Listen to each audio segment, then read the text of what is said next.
안녕하세요. 저는 간호사로 일하고 있는 30대 중반의 여자입니다. 저는 고등학교 동창이었던 남자와 결혼을 했었습니다. 고등학교 동창이긴 하지만 그때부터 친했다던가 친한 친구였던 건 아니었고 그냥 같은 반 친구였어요. 인사 정도 하고 가끔 대화나 나누는 그 정도의 사이였죠. 저는 저희 지역에서 2시간 거리에 있는 타 지역의 보건대학교 간호학과를 졸업했습니다. 졸업 후에는 그 지역에서 5년 정도 일을 했고요. 고등학교 졸업하고 나서부터는 줄곧 고향을 떠나서 타지 생활을 했던 거죠.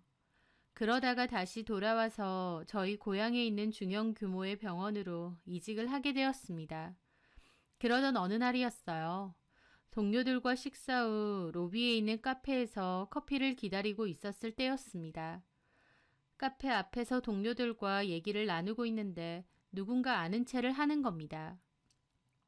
저기 혹시 이정희? 고개를 돌려보니 좀 낯선 듯 또 익숙하기도 한 얼굴의 남자가 저를 보고 있더라고요. 누구? 나 기억 안 나? 원규, 김원규. 그 남자는 웃으면서 자기가 원규라고 밝히더라고요. 그제야 저도 어렴풋이 생각이 났습니다. 고등학교 때 같은 반이었던 그 친구가요. 어머, 기억난다. 반가워. 얼굴 보는데 왠지 낯이 익어서. 너 맞구나. 너 이 병원에서 일해? 응, 너 간호사 한다는 얘기는 건너 들었었어. 이 병원이었구나. 몰랐네. 나 이 병원 한 번씩 왔었는데. 원래는 다른 데서 일하다가 이쪽으로 옮겼어. 너는 병원에 어쩐 일이야? 어디 아파? 허리가 좀 안 좋아서 여기 정형외과 한 번씩 오거든. 그렇구나. 너무 반갑다. 너 왜 동창 모임에는 한 번도 안 오냐? 멀기도 하고 또 안 친한 친구들이 더 많은데 뭐하러 가. 그래도 이렇게 만난 것도 인연인데 연락처 좀 줄 수 있지? 그렇게 저와 원규는 연락처를 주고받았습니다. 원규는 자기 명함도 주더라고요. 나는 사업해. 원규는 연애 관련 사업을 한다고 했어요. 원규가 운영 중인 연회장이 있는데 돌잔치도 하고 소규모 결혼식도 하는 곳이라고 했습니다. 와, 사업? 멋있다. 멋있긴 뭐. 저기 내가 한번 연락할게. 밥이나 한번 먹자. 괜찮지? 그럼 그렇게 원규는 인사를 하고 갔어요. 고등학교 때는 그냥 장난기 많고 여자애들이랑 유독 친하게 지내는 그런 남자였던 걸로 기억하는데 다시 만난 원규는 옷도 멀끔해지고 말투나 행동도 나이스하게 변했더라고요. 그렇게 저는 명함을 주머니에 넣고 올라갔습니다. 그때까지만 해도 별 생각이 없었어요. 우연하게 만난 고등학교 동창이었고 다음에 밥 한번 먹자라고 하는 건 그냥 의뢰하는 인사 같은 거잖아요. 근데 얼마 뒤에 정말 원규로부터 연락이 왔습니다. 일 때문에 병원 근처에 왔는데 혹시 퇴근 시간 다 됐으면 식사나 하러 가자는 거예요.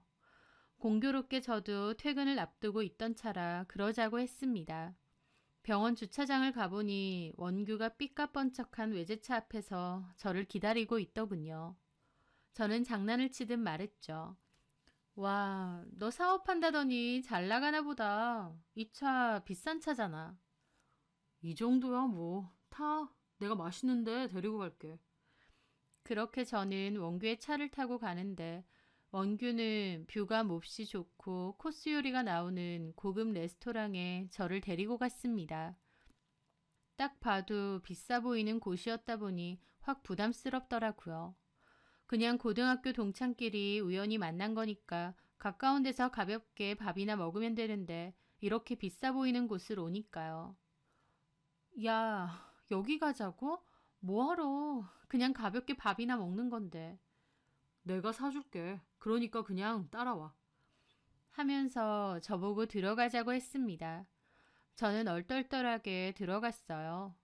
앉아서 메뉴판을 보는데 가격이 너무 비싸서 놀랐습니다. 이걸 얘 혼자 내는 건 아닌 것 같고 내 거는 내가 내야겠다 생각하고 있었죠. 그냥 밥 한 끼 먹는 건데 굳이 이런 데까지 왜 왔을까 생각하는데 그럴 만한 분위기는 아닌 것 같았습니다. 그래서 그냥 이런저런 얘기를 하며 식사를 했죠.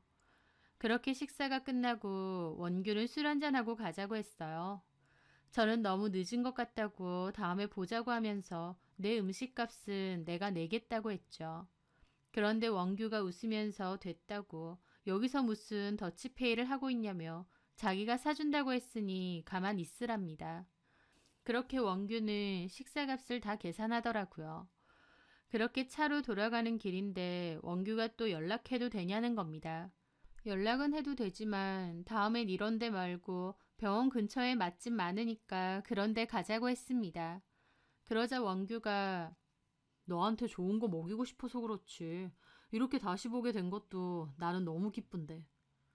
그러는 겁니다. 원래 친했던 사이도 아닌데 저렇게 말하니까 저는 좀 의아했는데요. 원규가 대뜸 나 고등학교 때 너 좋아했었는데 몰랐지? 어? 네가 나를? 왜? 좋아하는데 이유가 있나? 나 너 짝사랑했었어. 근데 네가 그때 나랑 말도 잘 안 하고 그랬잖아. 너랑 안 했다기보다 남자애들하고 안 친했어 나는. 어쨌든 너 화이트데이 날 누가 사탕 서랍에 넣어둔 거 기억 안 나? 그거 나야. 그게 너라고? 고등학교 때 누가 제 책상 서랍에 사탕을 넣어둔 건 맞습니다. 근데 저는 친구가 장난친 거라고 생각했고 그냥 웃으면서 친구들하고 그걸 나눠 먹었어요. 그런데 그게 원규가 넣어두었다는 겁니다. 저는 전혀 몰랐는데 얘가 진짜 나를 좋아했었나 싶더라고요. 너 내 첫사랑이잖아. 근데 병원에서 우연히 다시 보니까 얼마나 좋겠냐? 그 말에 저는 이상한 위화감이 느껴졌습니다. 그래서 왜 그런 기분이 느껴지나 가만 생각해보니 원규는 그때 같은 반이었던 희주라는 여자애랑 사귀었던 게 기억나는 거예요. 제법 떠들썩하게요. 여자친구도 있었으면서 저한테 좋아했다고 하니 얼마나 황당한가요? 잠깐만. 내가 지금 생각해보니 너 그때 안희주랑 사귀지 않았어? 너네 사귀는 거 아는 애들도 많았던 것 같은데? 정확히 말하면 희주가 나를 많이 좋아했고 한 3개월 만났나? 그게 다야. 아, 그래? 나는 너 좋아했었다니까. 그래서 너 다시 봐서 진짜 좋았어. 내가 이러는 거 부담스러운 건 아니지? 글쎄, 부담스러워 하지 마. 나 종종 너한테 연락할 거란 말이야. 알았지? 저는 그냥 어색하게 웃었습니다. 갑자기 저를 고등학교 때 좋아했다는 것도 황당했고, 우연히 만난 건데 저한테 적극적으로 들이대는 느낌이 드는 것도 좀 그랬거든요. 그런데 원규는 그 뒤로 정말 저한테 적극적으로 다가왔습니다. 매일같이 안부 연락하고 틈틈이 저희 병원 앞 찾아와서 저 집에 퇴근시켜주고 따로 어딜 안 가도 저를 퇴근시켜주러 일부러 올 때도 많았어요. 저도 솔직히 원규가 마냥 싫지만은 않았기에 그렇게 해도 군소리 없이 따랐지만요. 원규는 저한테 정말 잘했습니다. 사업이 잘 되는지 돈도 잘 버는 것 같았고 씀씀이도 큰 편이었어요. 항상 비싸고 좋은 식당에 저를 데리고 갔고 원규 덕분에 처음 먹어본 음식도 많았습니다. 연애 관련 사업을 해서인지 이벤트에도 강한 것 같고 외식 관련해서도 아는 지식이 많더라고요. 같이 있으면 시간 가는 줄 모르게 재밌었고 저를 위해 돈과 시간을 팍팍 쓸 수 있는 남자다 보니 당연히 매력적으로 느껴질 수밖에 없었습니다. 저희는 결국 교제를 시작했습니다. 사귀는 동안에도 저한테 고가의 선물도 많이 했어요. 제 주변 친구들과 동료는 저보고 그 남자 절대 놓치지 말라고 할 정도였죠. 그렇게 1년 넘게 교제를 하다가 결혼도 하기로 했습니다. 저는 좀 더 사귀고 싶기도 했는데 원규가 결혼을 서둘렀어요. 그리고 원규는 이번 고등학교 동창 모임에 저한테도 같이 가자고 하더군요. 친구들한테 결혼하는 거 알린다고요. 저도 알겠다고 했고 원규는 저에게 백화점 명품 브랜드 옷하고 구두까지 사주었습니다. 그렇게 동창 모임에 가게 되었어요. 저는 근 10년 만에 보게 된 동창들과 반갑게 인사했고, 동창들은 저와 원규가 결혼한다는 사실에 많이 놀라면서도 축하해 주더라고요. 그런데 저는 그곳에서 희주를 보게 되었습니다. 희주도 마찬가지로 고등학교 때 딱히 친했던 친구는 아니에요. 그냥 같은 반이었고 인사나 가벼운 말 정도만 몇 마디 했었으니까요. 희주는 저에게 와서 이런저런 말을 많이 걸더라고요. 결혼 축하해. 원규가 어떤 여자랑 결혼할까 했는데 정이 너랑 결혼하는구나. 고마워. 네가 간호사로 있는 병원에서 우연히 만났다고? 어, 참 신기한 인연이네. 지금도 간호사로 일해? 계속 근무하고 있어. 이제 원규랑 결혼하면 그만두겠네? 나는 계속 일할 생각이야. 나중에 아이 생기면 그땐 또 모르겠는데 일단은 계속 하려고. 제 말에 희주가 의아해 하더라고요. 왜? 원규 돈 잘 벌지 않아? 굳이 너까지 일할 필요 없잖아. 간호사면 또 힘들지 않아? 나는 뭐 익숙하고 병원 일 잘 맞는 편이라서. 그리고 결혼해도 내가 당장 애 가질 것도 아닌데 집에 있으면 뭐해. 그냥 일하는 거지. 이해가 안 되네. 남편이 돈을 못 버는 것도 아니고 굳이? 나 같으면 그냥 집에서 원규 내조에만 더 신경 쓰겠다. 사업가 사모님 소리 들으면서 편하게 살 수 있는데 뭐하러 사서 고민해? 그리고 너도 바깥 일하면 아무래도 원규는 잘 못 챙겨줄 거 아니야. 저는 그 말을 듣는데 좀 황당했습니다. 누가 보면 희주가 제 시어머니나 시누인 줄 알겠어요. 겉으론 그냥 어색하게 웃었지만 좀 주제넘는 말 아닌가? 본인이 뭔 상관이지 싶기도 했습니다. 한편으론 둘이 예전에 잠깐이나마 사귀었고 희주가 원규를 많이 좋아했었다는 말이 떠오르더군요. 혹시 아직도 원규를 좋아하는 마음이 있나 싶어서 저도 좀 신경이 쓰였죠.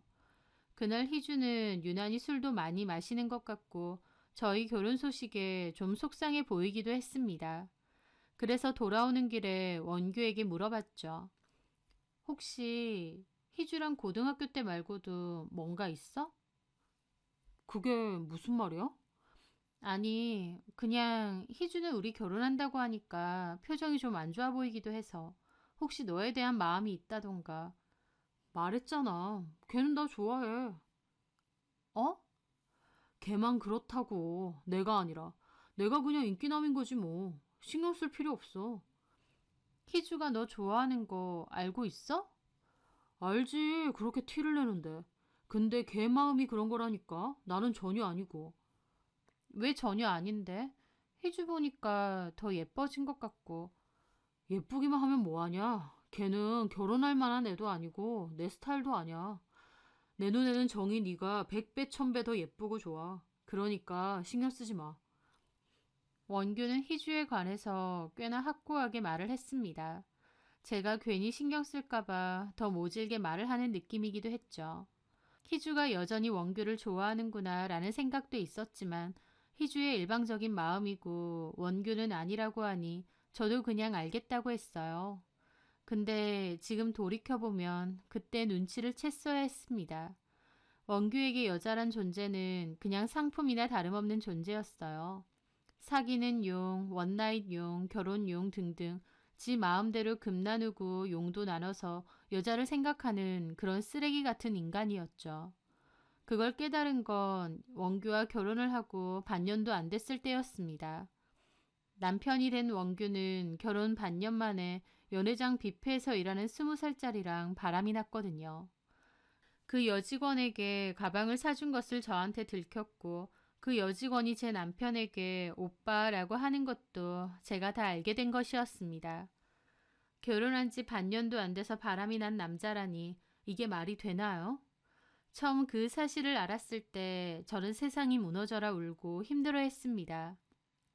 나 좋다고 그렇게 헌신할 땐 언제고 결혼하자마자 다른 여자한테 그렇게 했다는 게 너무 큰 배신이었고 또 한편으론 나에 대한 마음이 이토록 빨리 식어버렸구나 싶었거든요. 하지만 남편은 저한테 손이 발이 되게 빌었습니다. 남편 한다는 소리가 그 여자애를 좋아한 건 절대 아니고 그냥 한순간의 욕망이자 잘못된 선택이었대요. 자기가 진짜 미친놈이라고 자책하면서 빌고 또 빌었습니다. 처음 걸렸을 때 그 충격이 너무 컸기에 당연히 이혼 생각도 있었어요. 하지만 남편이 정말 필사적으로 빌었고 저한테 상처를 줘서 미안하다며 자기 같은 쓰레기는 그냥 죽어야겠다고 생난리를 쳤습니다. 저는 너무 속상했지만 결국은 남편을 용서했어요. 남편이 저토록 잘못했다고 빌고 그게 또 진심처럼 보였기 때문에 한 번은 넘어가기로 했습니다. 그때까지만 해도 저는 남편을 믿는 마음이 조금은 있었어요. 젊고 예쁜 알바생이어서 남편이 순간 혹했나 보다. 그냥 한순간의 욕망이자 실수였나 보다 라고 생각했던 거죠. 게다가 저도 결혼 생활에 만족이 컸기 때문에 그걸 저버리고 싶지 않았던 것도 있습니다. 좋은 집, 외제차, 여유 있는 생활. 허영일지언정 그런 것들을 쉽게 놓지는 못하겠더라고요. 남편은 제가 용서해줘서 너무 고맙다며 사달라고 한 적도 없는 명품백과 명품 구두를 선물해 주었습니다. 심지어 저희 부모님 것까지 같이 선물을 했죠. 저희 부모님은 사정을 모르시니 김서방이 이렇게 우리를 챙겨줘서 고맙다고 감사 인사까지 하셨고요. 저는 이런 거 필요 없고 한 번만 더 걸리면 그땐 끝이라고 했는데 남편은 절대 그런 일 없게 하겠다고 약속했어요. 그 말을 순진하게도 혹은 멍청하게도 믿었습니다. 그런데 그런 말이 있죠. 한 번도 안 핀 놈은 있어도 한 번만 피는 놈은 없다. 심지어 저희 남편은 한 번만 안 피는 놈 정도가 아니었어요. 왜냐면 거의 병적으로 외도를 일삼았거든요. 처음 걸렸을 때 그 난리가 났으면 당연히 멈출 줄 알았는데 저의 완벽한 착각이었습니다. 제가 남편을 너무 몰랐던 거예요. 제 남편은 여자 없으면 못 살 정도로 여성 편력이 심한 편이었습니다. 처음 바람난 그 알바생을 딱히 사랑해서 그런 게 아니라는 건 정말 맞는 말이더라고요. 왜냐면 남편은 치마만 두르면 다 오케이 될 정도로 아무 여자나 다 좋아하는 인간이었거든요. 결혼 생활 1년 뒤 뭔가 의심스러운 행적이 보여서 폰에 있는 카드 내역을 뒤져봤는데요. 카드는 다 남편이 관리하고 제가 오히려 남편에게 생활비 카드를 받았었거든요. 그래서 몰랐다가 한번 작정하고 카드 내역을 뒤져본 건데 룸살롱이나 숙박업소를 갔던 내역이 엄청 많은 겁니다. 저는 그걸 보고 너무 놀라 뒷목을 잡았어요. 그리고 남편에게 따졌죠. 여자 나오는 술집 가고 그 술집 여자들이랑 숙박업소 잘만 다녔느냐고요. 저는 울고불고 따지는데 남편은 처음 걸렸을 때와 달리 간절하게 빌지는 않았습니다. 내 폰을 왜 뒤져봐? 지금 그게 할 소리야? 모텔에 호텔에 미쳤어? 일 때문에 그런 거잖아. 누구는 가고 싶어? 뭐? 일 때문에? 그게 말이 돼? 일 때문에 누가 당신더러 술집 여자랑 호텔 가려고 등 떠밀었어? 그게 아니라, 요즘 내 사업 좀 많이 힘들어. 그래서 투자해주시는 분들 모시고 좀 갔던 거라고. 남편은 그러면서 본인이 더 앓는 소리를 했습니다. 사실 남편이 운영하는 연회장은 큰 건물의 2층을 쓰고 있을 정도로 규모가 좀 있는 편인데요. 남편이 대표는 맞지만 투자자들은 따로 있어요. 그 투자자들의 자금으로 오픈하고 운영이 됐던 곳인데 초반에는 정말 잘 됐다고 합니다. 하지만 그 근처에 비슷한 연회장이나 컨벤션홀이 많이 생기면서 경쟁력이 많이 떨어졌고 손님도 많이 줄었대요. 그래서 사업이 좀 어렵다고 한 적은 있습니다. 남편 왈 투자자들 챙겨주러 일부러 마련한 자리라는 겁니다. 사업하는 데 있어서 꼭 필요한 술자리였다는 거죠. 저는 다 필요 없고 이혼하자고 했습니다. 남편은 저보고 진짜 너무한다며 자기 혼자 잘 먹고 잘 살려고 이러는 거냐고 그 돈으로 저도 잘 먹고 잘 산 거 아니냐 하더라고요. 남편이 술집 여자랑 자면서 투자받고 번 돈으로 잘 먹고 잘 사는 거 원치 않았습니다. 제 능력이 없는 것도 아니고 그럴 이유도 없었어요. 제가 듣기엔 다 핑계고 변명으로밖에 안 들렸습니다. 저는 됐고 무조건 이혼하겠다고 했죠. 그런데 정말 공교롭게도 그맘때 하필이면 시어머니가 돌아가셨어요. 원래도 몸이 안 좋으셔서 병원에 잘 다니셨는데 갑자기 돌아가신 거였죠. 남편은 그 일로 상심이 너무 컸습니다. 시어머니가 돌아가셨고 남편이 저렇게 힘들어하는데 거기다가 이혼 얘기를 할 수도 없어서 일단 보류를 했었습니다. 남편은 한 달, 두 달 어머님을 그리워하며 술도 많이 마시고 힘들어했어요. 그래서 결국 이혼 이야기가 흐지부지 돼버렸습니다. 하지만 남편이 외간 여자들과 놀아났다는 사실은 변함이 없었기에 또 한 번만 더 이런 일이 있으면 진짜 이혼하겠다고 결심에 또 결심을 했어요. 그리고 그 과정에서 저도 남편에 대한 마음이 상당히 많이 식었죠. 깊은 실망과 배신감이 너무 컸거든요. 그래서 남편과는 이혼은 안 했지만 사이는 예전만 못했습니다. 그냥 저냥 지내기는 하지만 결코 예전처럼 애틋하고 좋은 마음으로 지낼 순 없었죠. 그리고 한편으론 남편이 또 저 몰래 여자를 만나고 바람을 필 것 같은 노이로자에 걸렸습니다. 남편이 한번 걸리고 나서는 폰을 항상 주머니에 넣고 다니고 지문 인식까지 하고 다녔기에 다시 남편 폰을 뒤져보는 건 쉽지 않았어요. 그런데 하루는 술에 만취해서 집에 온 적이 있습니다. 옷을 벗겨주는데 가만 보니 옷에서 여자 향수 냄새가 엄청 나는 겁니다. 이 인간이 또 싶었어요. 진짜 못 참겠다. 이제는 조심도 안 하는구나 싶어서 속에서 천불이 올라왔습니다. 저는 코까지 골며 골아떨어진 남편의 바지주머니에서 폰을 꺼냈어요. 그리고 남편의 손을 들어서 지문 인식도 풀었죠. 또 여자 만난 거면 이번엔 외도 증거를 다 저장해두고 이혼 소송 증거로 쓸 거라고 이를 박박 갈면서 폰을 열었습니다. 그런데 저는 또 기가 막힌 내역을 봤어요. 남편에게는 데이트 어플이 깔려 있었습니다. 모르는 여자들하고 어플을 이용해서 채팅하고 그러고 나서 숙박업소 가서 원나잇하고 그런 용도였던 건데 대화를 나눈 여자가 한둘이 아닌 겁니다. 이 인간이 하다하다 진짜 미친 인간이구나. 욕지거리가 나왔습니다. 한편으론 여자들 자유롭게 만나고 살지 뭐하러 나랑 결혼하자고 했을까 싶었어요. 그걸 가만히 보고 있는데 제 스스로가 너무 한심하게 느껴지더라고요. 이런 인간인 줄도 모르고 좋다고 결혼까지 했다니.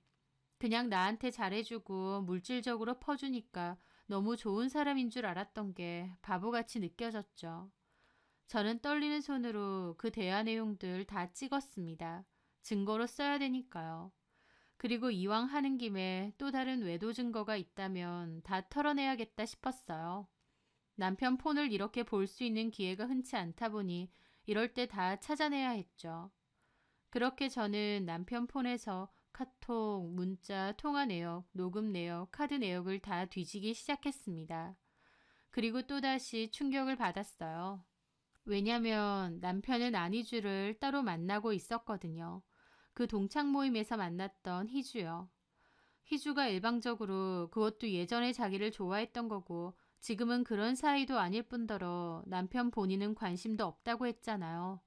그런데 웬걸 대화 내용을 보니 둘이서 상당히 오랜 기간 연락하고 만나고 잠도 자고 그랬던 거였습니다. 한마디로 잠자리 파트너이기도 했어요. 저는 큰 충격을 받아서 멍해졌습니다. 룸살롱에서 술집 여자 만난 것보다 데이트 어플로 외간 여자들 만난 것보다 이게 더 충격이었습니다. 왜냐면 남편도 유부남이지만 희주도 유부녀거든요. 제 남편을 의식한 건진 모르겠는데 저희 결혼하고 딱 6개월 뒤에 희주도 급속도로 결혼을 했었습니다. 결혼하는 남자도 사업하는 남자였다고 했던 것 같아요. 저도 결혼식 초대받아서 결혼식 갔었는데 좀 놀랐던 게 희주랑 결혼하는 남자가 저희 남편하고 되게 이미지가 비슷한 남자더라고요. 그래서 약간 소름 끼치기도 했죠. 일부러 저희 남편이랑 비슷해 보이는 사람이랑 결혼을 한 건가 하고요. 하지만 그냥 희주의 남자 취향이 그러려니 하고 넘어갔습니다. 어쨌든 희주 걔도 유부녀이면서 저희 남편과 바람을 피고 있었던 거예요. 희주는 대화 속에서 남편에게 징징거리고 있더군요. 왜 정이랑 결혼했느냐? 우리 그냥 각자 이혼하고 같이 살자. 나 솔직히 지금 내 남편한테 별 감정 없다. 너 때문에 홧김에 결혼한 거다. 지금 남편 착하긴 한데 매력은 없다. 네가 나한테는 최고다 등등 미련 뚝뚝 떨면서 연병을 떨고 있더군요. 남편은 우리 그냥 가볍게 만나자. 이런 식이면 나는 부담스럽다 하면서 희주의 구애를 회피하고 있었고요. 잘 건 다 잤으면서 책임은 완전 회피하고 있는 남편도 웃기고 그럼에도 저희 남편한테 자존심 없이 매달리고 있는 안희주도 웃기더라고요. 아마 안희주는 저희 남편이 엄청 돈 잘 버는 사업가라고 생각해서 그 안주인 자리가 더 탐나는 것 같기도 했습니다. 왜냐면 자기 남편은 말만 사업한다고 그러지 사실 돈 잘 못 번다. 사업도 그냥 그렇다. 회사원하고 버는 게 다를 바가 없다. 이런 말도 했었거든요. 그리고 희주는 남편에게 카톡으로 정희는 돈 많은 남편 만나서 좋겠다.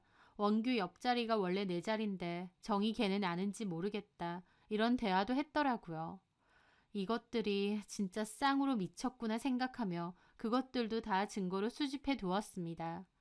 모든 증거를 다 확보한 후 폰은 남편 옆에 던져놓고 저는 작은 방으로 왔습니다. 남편이 너무 더럽게 느껴지고 꼴도 보기 싫어서 같은 방에 있는 것조차 싫더군요. 당연히 이혼인데 좀 걸리는 부분이 있었어요. 남편은 주변에 친구도 많고 인맥도 좋은 편인데 아는 사람들 중 변호사나 판사 등 법조계 쪽에 있는 사람도 꽤 있다는 소리를 잘했습니다. 물론 약간의 허풍도 있긴 하겠지만 진짜 친한 형도 잘 나가는 로펌 대표 변호사라고 하긴 하더라고요. 만약 제가 이혼 소송을 걸게 되면 그런 지인들에게 총동원해서 최대한 본인 유리한 쪽으로 소송을 진행할 게 분명했습니다. 그래서 저는 내가 모을 수 있는 확실한 증거를 최대한 많이 모으겠다고 결심했어요.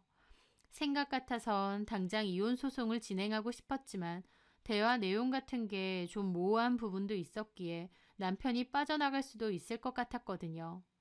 그래서 빼도 박도 못하는 좀 더 확실한 증거를 최대한 많이 모아야겠다고 생각했죠. 저는 남편에겐 티내지 않고 평상시랑 똑같이 행동을 하며 제 나름대로는 증거를 수집하려고 노력을 하고 있었습니다. 그러던 와중에 동창 모임이 있었습니다. 당연히 저는 갈 생각이 없었어요. 그런데 안희주도 분명히 올 거다 보니 둘이서 어쩌는지 제 눈으로 확인하고 싶은 마음이 들더군요. 그리고 여차하면 확 동창 모임에서 터트려서 그것들 얼굴도 못 들고 다니게 해줄까 싶기도 했습니다. 그래서 저도 말을 바꿔서 동창 모임 간다고 했습니다. 그렇게 남편과 동창 모임에 갔어요.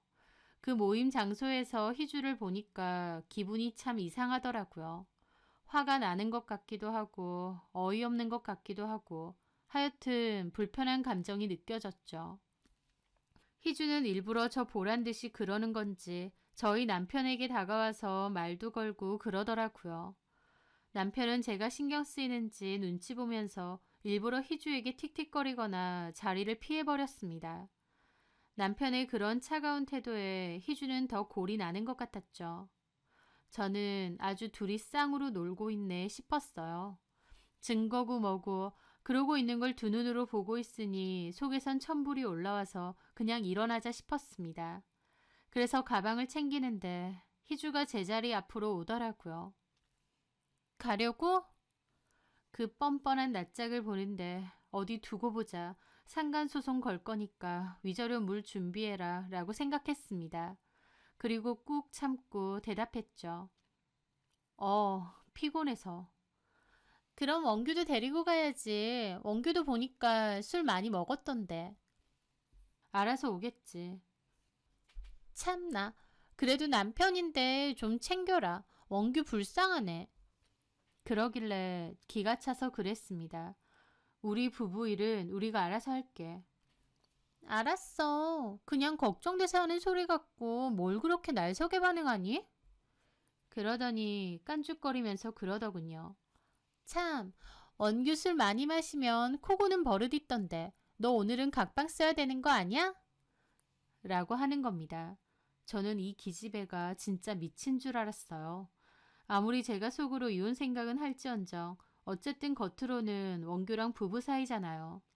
제가 그 둘 사이를 눈치챈 것도 그들은 모르고 있고요. 그런데도 저한테 일부러 눈치채라는 듯 저렇게 대놓고 말하는 겁니다. 제가 너무 황당해서 보니까 그제야 놀란 표정을 짓더라고요. 어머, 미안. 내가 말 실수했나? 이러고 있더군요. 솔직히 이미 남편한테 정 다 떨어진 상태라 화가 난다기보다 안희주 하는 짓이 참 가짠게 느껴졌어요. 둘이서 그렇고 그런 사이긴 하지만 남편이 속으론 안희주를 어떻게 생각하는지 알기 때문에 더 웃기고 한심하게 느껴지기도 했죠. 저는 그냥 무시하고 가려다가 갑자기 얼마 전에 일이 떠오르는 겁니다.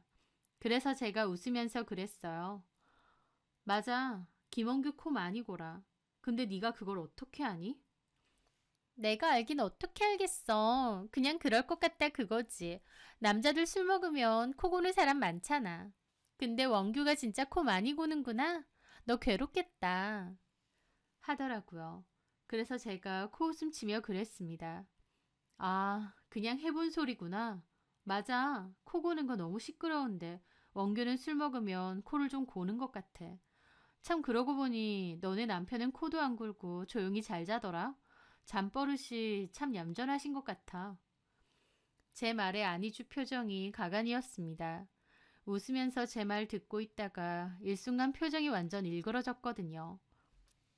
뭐? 너 지금 뭔 소리 하는 거야? 내 남편은 코 안 골고 잔다고? 아, 내가 실수한 건가? 그런 얘기하면 안 되는 건데. 너 지금 뭔 소리해? 내 남편이 코를 고는지 안 고는지 네가 어떻게 알아서? 눈을 희번뜩하면서 저한테 따지는 겁니다. 저 그거 보는데 너무 웃겼죠. 좀 전에 저한테 깐죽거리면서 네 남편 코 골더라 하던 인간이 네 남편은 안 골던데 하니까 눈이 뒤집히는 겁니다.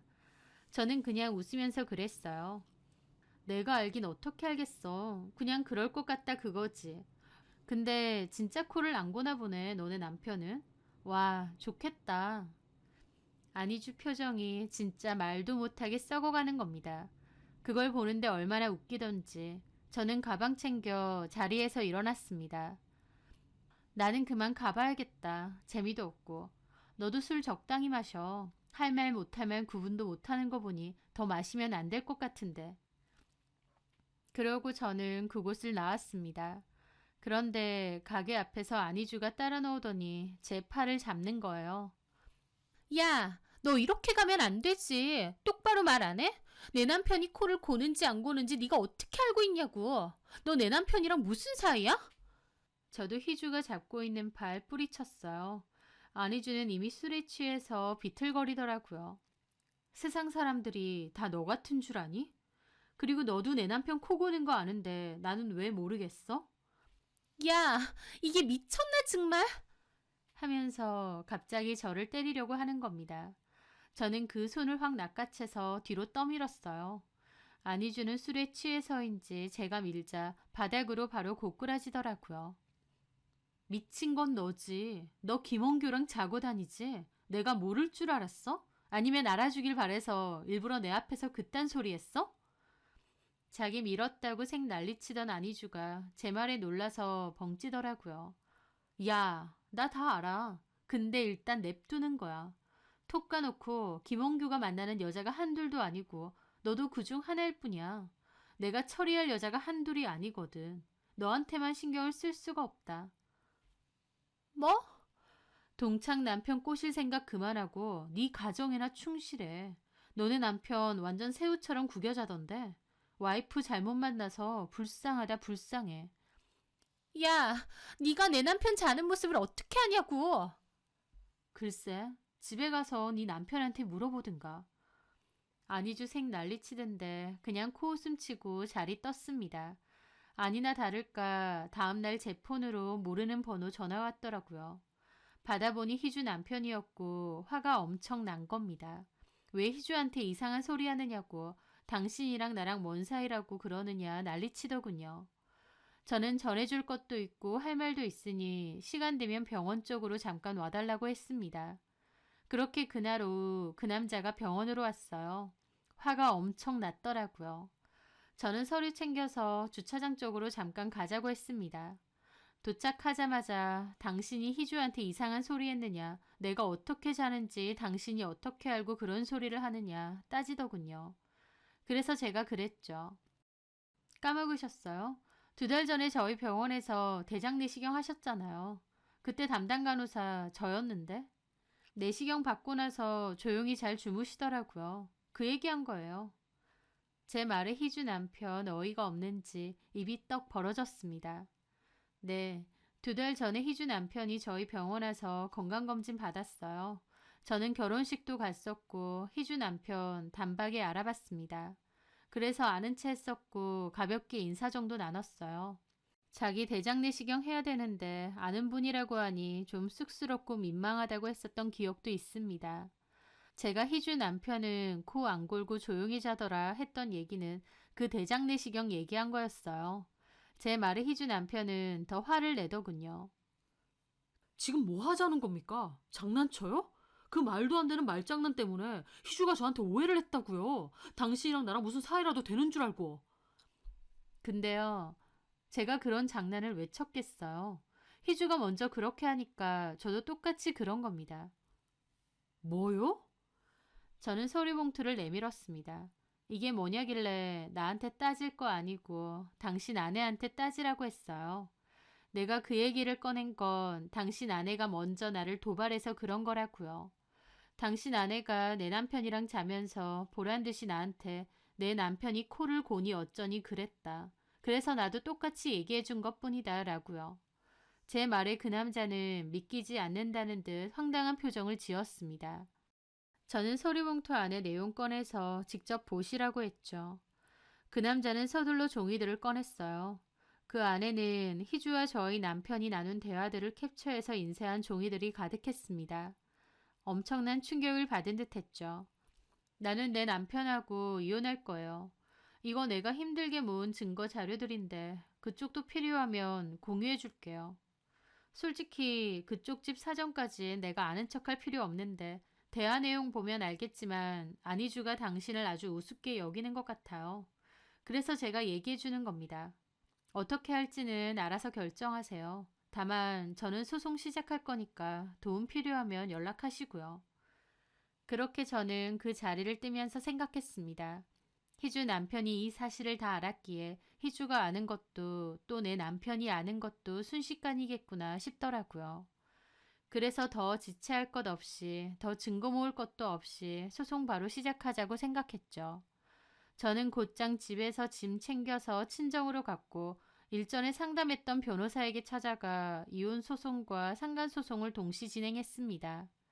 이혼 사유는 남편의 상습적인 외도라고 했고요. 제가 엄마 집으로 간 그날 저녁 남편은 전화기에 불이 나게 전화하더라고요. 받아보니 또 자기는 희주랑 그런 사이 아니다. 걔가 일방적으로 그런 거다 하면서 변명부터 늘어놓는 겁니다. 저는 희주도 그렇지만 데이트 어플 쓰면서 모르는 여자들하고 자고 다닌 거 다 안다고 우리는 끝이라고 했습니다. 대강 남편 하는 소리 들어보니 희주네 남편도 그날 바로 희주 찾아가서 뒤집어 엎은 것 같고 희주도 도망치듯 집 나왔나 보더라고요. 남편은 저한테 잘못했다고 빌면서 다시는 안 그러겠다고 했는데 한 번 속지 2번 속겠나요? 제가 오히려 부탁했습니다. 나한테 이러지 말고 그냥 이혼하자고. 그리고 네가 원하는 대로 여자들 실컷 만나고 살라고요. 남편은 제가 있어야 된답니다. 그 여자들은 그냥 엔조이용이고 자기 아내는 저뿐이라는 말도 안 되는 헛소리를 하더라고요. 나를 밖에서 네가 뭘 하고 지내든 본처 자리 지키고 있어야 되는 애완용 개 정도로 생각하느냐고 그랬습니다. 나는 그렇게 살 생각 없고 네가 한 행동들 생각하면 피가 거꾸로 솟는데 참고 있다고. 정말 나한테 미안한 마음이 개미 눈곱만큼이라도 있다면 이혼 합의하고 위자료나 똑바로 내놓으라고 했죠. 남편은 자기 덕에 저도 편하게 잘 살지 않았냐며 그것도 한번 못 봐주느냐 큰 소리 치더군요. 그러면서 자기가 갖고 있는 거 다 저한테 줄 테니 이혼은 말자고 저를 붙잡는데 저는 그 말도 웃겼어요. 막상 결혼해보니 솔직히 남편은 그렇게 돈이 많거나 여유로운 사람이 아니었거든요. 넓은 집, 고급 외제차, 해픈 씀씀이 전부 다 남편의 무리한 허세였던 걸지 실상은 사업도 문 닫기 직전이고 빚도 많고 투자자들도 등을 돌리고 있는 실정이었습니다. 그러니까 완전 빚 좋은 개살구였던 거죠. 근데 저한테 자기 거 다 줄 테니 이혼은 말아달라고 하는 게 얼마나 웃긴가요? 저를 그렇게 우습게 봤나 싶어서 더 부하가 치밀기도 했죠. 헤어져 줄 테니까 안희주 만나. 고등학교 때 사귀고 아직까지 둘 다 그러고 있으면 너네가 진짜 인연이네. 내가 빠져줄게. 내가 대가리에 총 맞았어? 안희주 같은 애랑 만나게? 걔는 그냥 하도 만나달라 하고 대놓고 꼬시고 그러니까 몇 번 만나준 거지. 나 걔 완전 별로야. 별로면 안 만나야지. 만날 거 다 만나고 이제 와서? 그게 더 소름 끼치네. 자기야, 나는 이제 네 자기 아니야. 네가 외도를 너무 저지르고 네 자기들이 여기저기 너무 많은 통에 상간소송 보내야 될 내연녀가 한둘이 아니라고. 너는 진짜 재활용도 안 되는 폐기물 쓰레기다. 라고 했습니다. 제 말에 남편놈 아무리 그래도 말이 너무 심하지 않느냐며 거품 물고 뒤집어지면서 욕하고 본색 드러내더군요. 저는 더 할 말 없다고 할 말 있으면 답변서에 쓰라고 했습니다. 남편은 그렇게 바람을 피워대는 와중에도 이혼은 안 된다며 저를 붙잡았는데요. 그게 저를 진짜 사랑해서라기보다 본처가 있는데 바람을 피는 것이 더 짜릿해서 그런 게 아닌가 싶기도 하더라고요. 제가 소장을 보내니 남편은 더 길길이 날뛰었어요. 저는 꿋꿋하게 진행했는데 그 과정에서 동창들 사이에서 소문이 다 퍼졌습니다. 게다가 건너 들어보니 희준에도 이혼 이야기가 오간다고 하더라고요. 그 무렵 상간소장 전달받고 안희주가 저한테 전화해서 난리를 치는 겁니다. 하는 소리가 원래 원규의 옆자리는 자기 건데 제가 가로챘다고. 소송 당하는 거 안 무섭고 소문 나는 것도 안 무섭다. 이제 그 자리는 내 거다 이러고 있더라고요. 저는 네가 실컷 차지하라고 했습니다. 아무 여자하고나 자고 다니는 병적으로 외도 저지르는 김원규 같은 인간 진짜 싫다고. 너나 많이 차지하라고요. 그러면서 제가 그랬죠. 근데 철석같이 김원규 믿고 있는 네가 참 불쌍해서 내가 뭐 하나 보내줄게. 김원규 핸드폰 뒤질 때 지 친구들이랑 나눈 카톡 대화 있더라. 거기서 네 얘기도 참 많이 하던데. 보내줄 테니 직접 봐봐. 네가 그거 보고도 김원규가 좋다고 하면 너네는 진짜 사랑인 거지. 저는 안희주에게 김원규가 친구들하고 나눈 대화 캡처한 것을 보내주었습니다. 그 내용은 진짜 가관이었어요. 김원규가 친구들한테 안희주 뒷담하고 욕한 게 고스란히 다 있었거든요.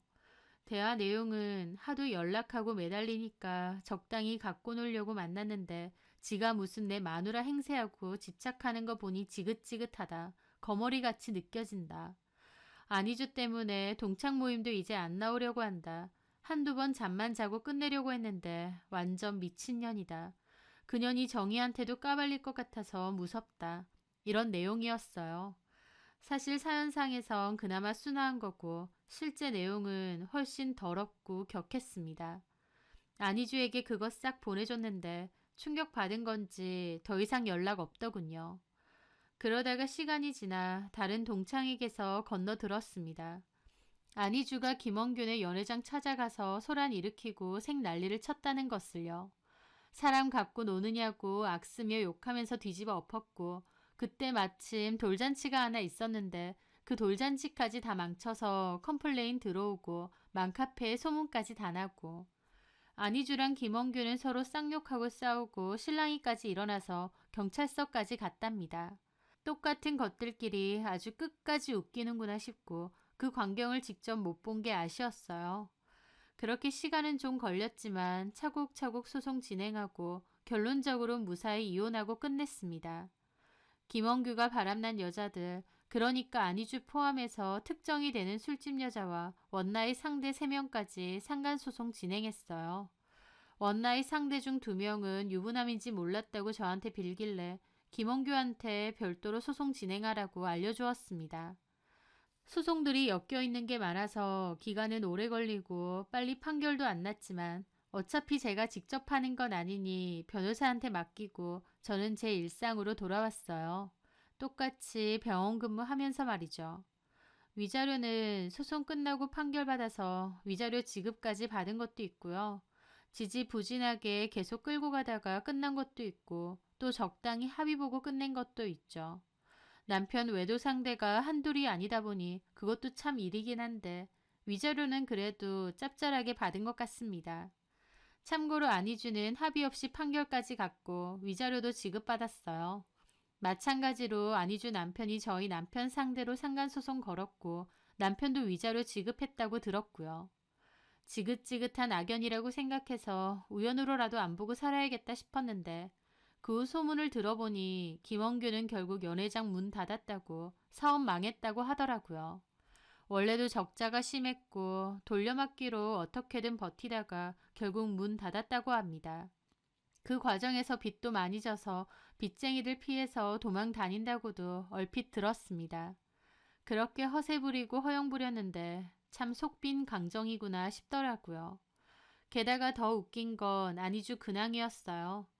김원규랑은 그렇게 개판으로 싸운 뒤 원수되고 이혼까지 당했다는 건 알았는데요. 들어보니 안희주 남편이 이혼하고 나서 사업이 대박나서 엄청 잘 됐다고 하더라고요. 시기가 잘 맞아서 대박났고 그걸로 돈을 엄청 벌었다고. 안희주랑 이혼하고 나서 그렇게 됐으니 안희주 입장에선 배가 아파도 제대로 아팠겠죠. 가만히 있으면 지가 그토록 원하던 잘나가는 사업가 사모님 소리 듣는 건데 지발로 밥그릇 찬 거 아니겠어요? 저는 위자료도 두둑히 받았지만 김원규가 그동안 저한테 줬던 명품 가방이랑 옷, 구두 전부 다 정리했습니다. 그것만 정리해도 돈이 꽤 되더라고요. 그걸 정리한 이유는 제 스스로도 반성을 했기 때문이에요. 저도 김원규의 화려함과 재력 때문에 마음이 솔깃했던 거 맞고 또 정말 솔직해지자면 그런 부분 때문에 김원규가 처음 외도 걸렸을 때 이혼을 망설인 것도 좀 있는 것 같습니다. 하지만 이제 와서 보니 그런 게 사실 뭐가 그렇게 중요한가 싶네요. 부부끼리 서로 사랑하고 믿어주고 그게 행복한 거지. 속이고 기만하고 불신에 가득 차 있는데 겉으로는 부자처럼 보이고 값비싼 물건들로 장식하고 그거야말로 참 빈 껍데기고 허울일 뿐이겠죠.